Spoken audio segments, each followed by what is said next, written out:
Thank you, George. And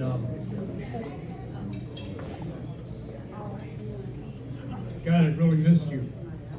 It seems like a long time since we've been together, much too long. The first thing I have to tell you is how great you look.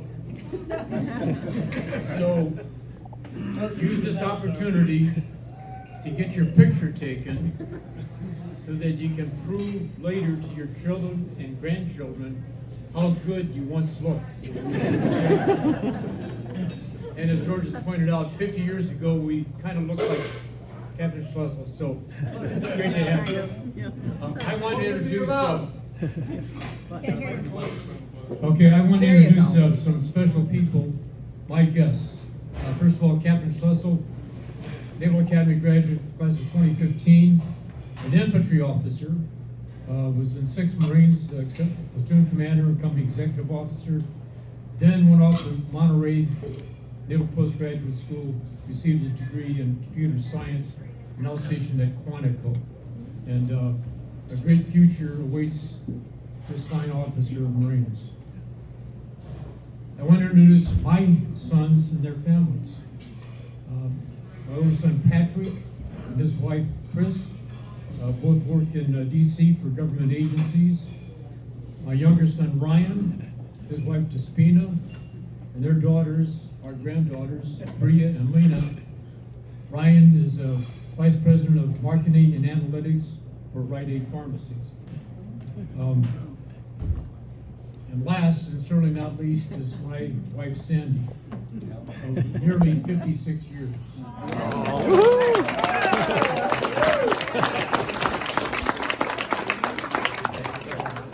She has earned her wings already in a higher place in heaven, because those 56 years have meant lots of moves, lots of challenges, lots of requirements for her as a Marine wife to do the things that had to be done while I was off fighting bad guys, and she was home raising the children, teaching, doing all those things, and supporting me as well as the family. So it's so special to have all of them here tonight. Thank you.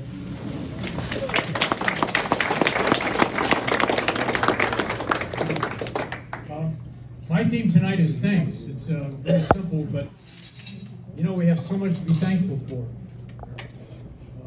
Those of us who survived Vietnam, and for all of us who survived COVID, a lot to be thankful for.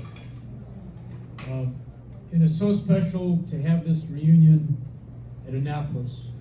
I spent 7.5 years here, so it's very special to me to come back, and most especially to have you get a chance to see this place. And yesterday, with the wonderful opportunity to have such a tremendous memorial service at the Naval Academy Chapel. And I want to invite your attention to the piece that Vince wrote in the program. Really meaningful. And Vince is a great writer. He's also written a book called The Shoes of an Uneducated Man. And many of you are mentioned in there, so you ought to read it just to find out what he said about you. But this is a great piece by him, and it made our event yesterday so special. 3 groups that I want to recognize. The first is the group that is responsible for having these reunions. We just met one of them, Danny, but the others, of course, George and Fran, Tom Carter, Jim Elliott, Dave Steiner, and Johnny Miller, along with Danny Cassetta. Others since then have hosted the reunions. Captain Dick Schwartz, God rest his soul, and I hosted the reunion in Tampa some years ago. We know what it's like to do that. For all of you who have done it in the past, we are so grateful. We're so grateful to Jim Werner, who's going to do it next year in Indiana, so we're looking forward to that. It's interesting, I'm reading a book, and I'll mention it here later, called These Good Men. And it's interesting that this individual, trying to locate men he had served with in Vietnam, took him months to find just a squad. We are so lucky. We know who served with us, We have not just those in my company, but also those sort of battalion, attachments, etc., are just friends of my company, as many of you are. So, to all of those who have hosted reunions in the past, and especially to George and Fran, who've done such a superb job on this one, please join me in thanking them.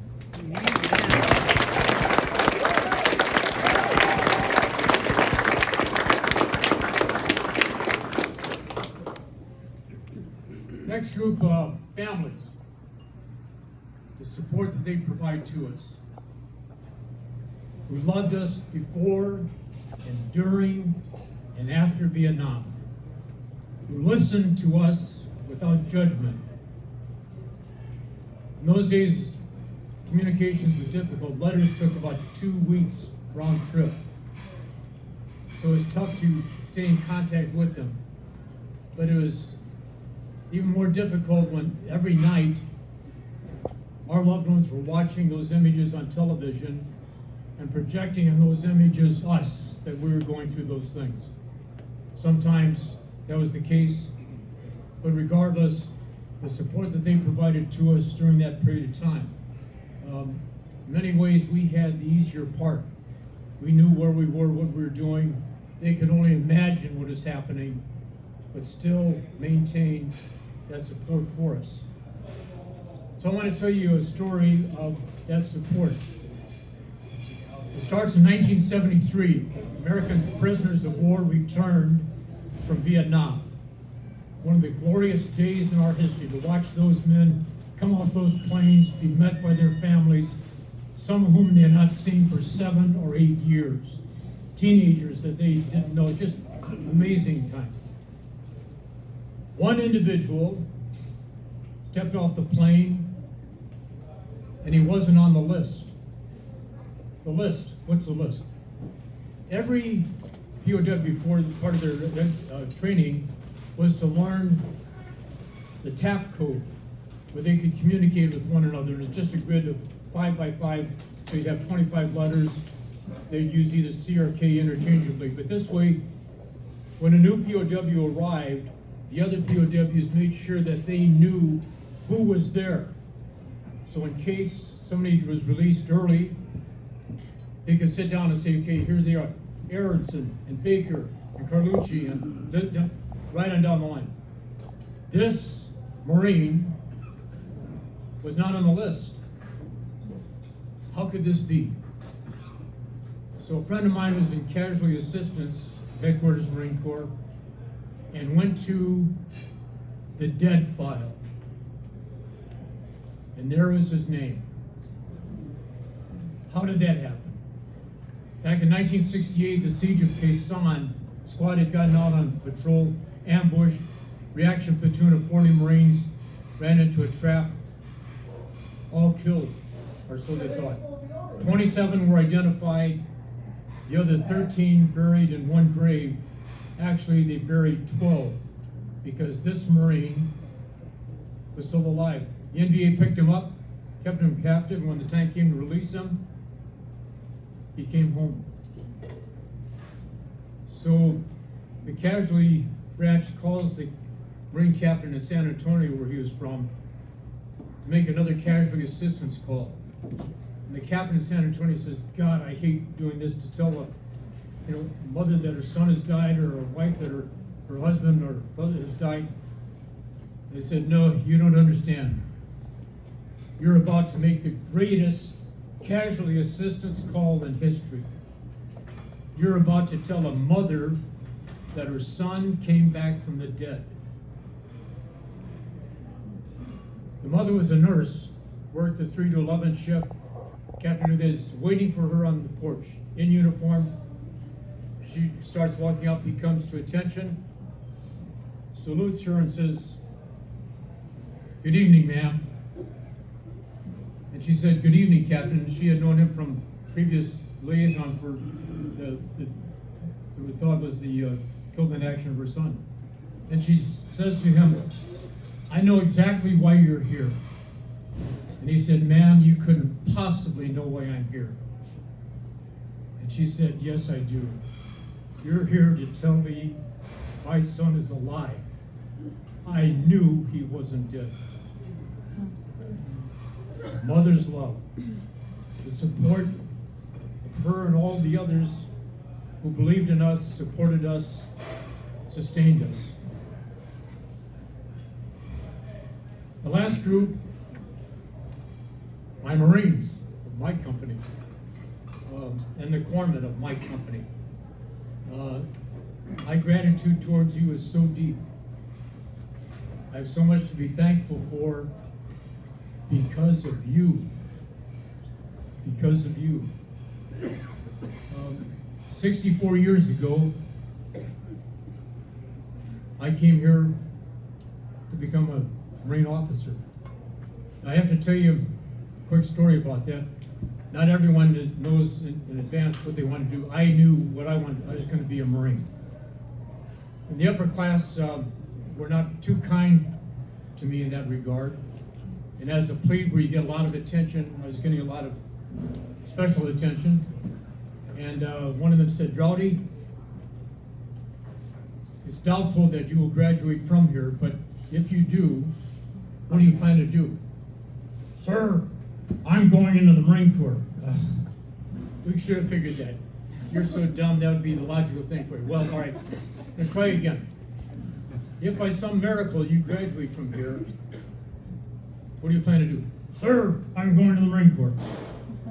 You're even dumber than we thought. All right, last chance. If the stars line up, everything falls into place, what do you think you're going to do? "Sir, I'm going to the Marine Corps."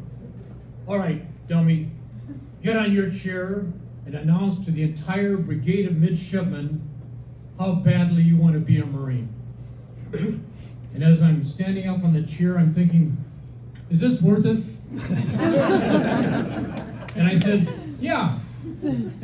So at the top of my lungs, I yelled, "Sir, I'd rather be a PFC in the Marine Corps than the Chief of Naval Operations."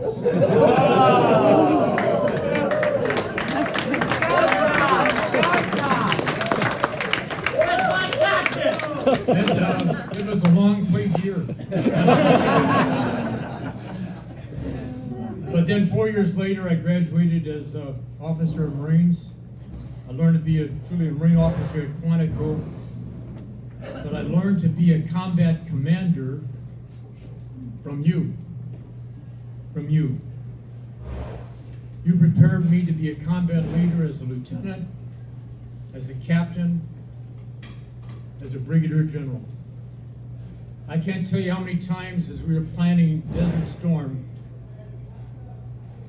when the situation would come up and I'd say to myself, I wonder what the guys in my company would think. Is this a goofy plan? Does this make sense at all? Because we didn't want to make the mistakes of Vietnam. I had seen that movie before and I didn't like the ending.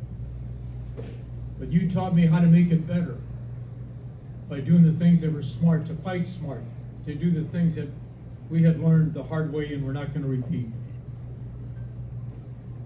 So many times I reflected on the lesson you have given me. George talked about it, and I just have to share this with you. Our first reunion. It was amazing. I was a colonel at the time and showed up, and it was like a time warp. And I'm looking at not a group of mature men. I'm looking at PFCs and Lance Corporals. And they're looking not at a Marine colonel, they're looking at a captain. A Marine captain, yeah. A skipper. Skipper. So George comes over to me and says, "Skipper, do you remember when we first met?" And I said, "No, George, I really don't." He said, "No, don't." And I said, "No, I really don't, George." He said, "Yeah, don't you?" We're talking, and all of a sudden there's lots of screaming and hollering and noise and explosions and everything else. And you said, "Martin, I'm going to be kind of busy here. Go jump in that hole, and afterwards we'll chat." I said, "No, George, I don't remember." "Why do you remember? What's the big deal?" And George is really hurt. He says, "Sir, the big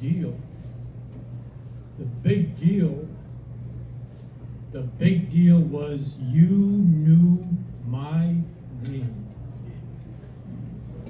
You knew my name. If George Martin had gotten blown away that day, somebody would have known that he went out as a fighting Marine. You knew my name. And I've used that in every leadership talk that I have. The importance of knowing the names of those you're privileged to lead. Not asking for much, but it was sure demonstrated dramatically that time by George. You taught me to care, to be visible, to show up. We used to have a saying at USAA that you can pretend to care, but you cannot pretend to be there.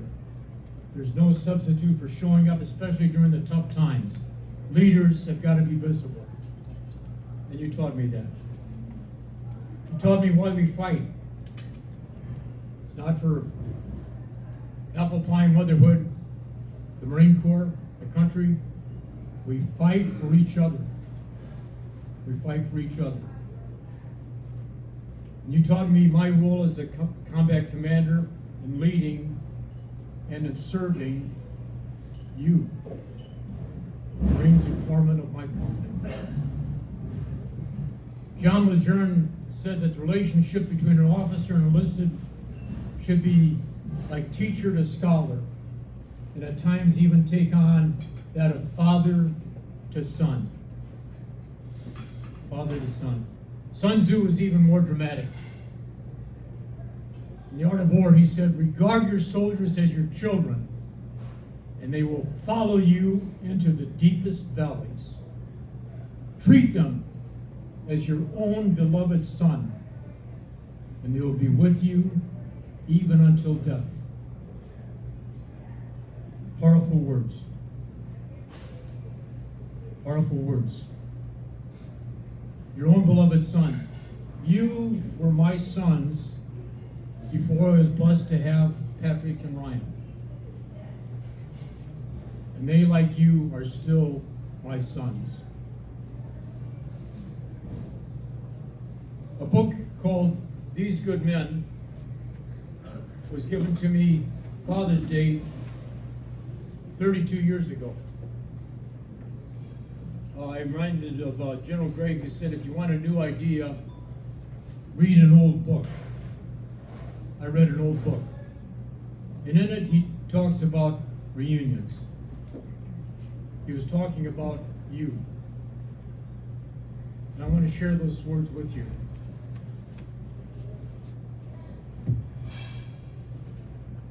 I know now why men who have been to war yearn to reunite. Not to tell stories or look at old pictures, not to laugh or weep on one another's need. Comrades gather because they long to be with men who once acted their best, men who suffered and sacrificed, who were stripped raw right down to their humanity. I did not pick these men. They were delivered by fate in the United States Marine Corps. But I knew them in a way I know no other men. I have never since given anyone such trust. They were willing to guard something more precious than my life. They would have carried my reputation, the memory of me. It was part of the bargain we all made, the reason we were so willing to die for one another. I cannot say where we are headed. Ours are not perfect friendships. Those are the province of legend and myth. A few of my comrades drift far from me now, sending back only occasional word. I know that one day even those could fall to silence. Some of the men will stay close, a couple perhaps always at hand.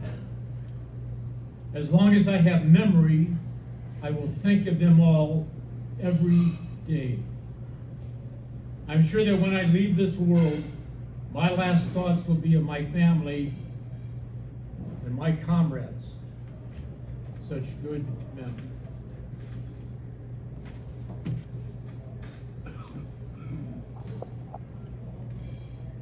So, enjoy tonight. Enjoy the mudslides. They're coming. The camaraderie. Enjoy each other. Who knows when we will see each other again? Continue to be men of character and integrity, examples as you were and still are to me. Because of you, I am a better husband, father, friend, Marine, a better man. Thank you, you good men. I will treasure forever our time together. How blessed we were, how blessed we are, how blessed I am because of you. God bless you, God bless America, God bless you, General. and Semper Fidelis. Applaud.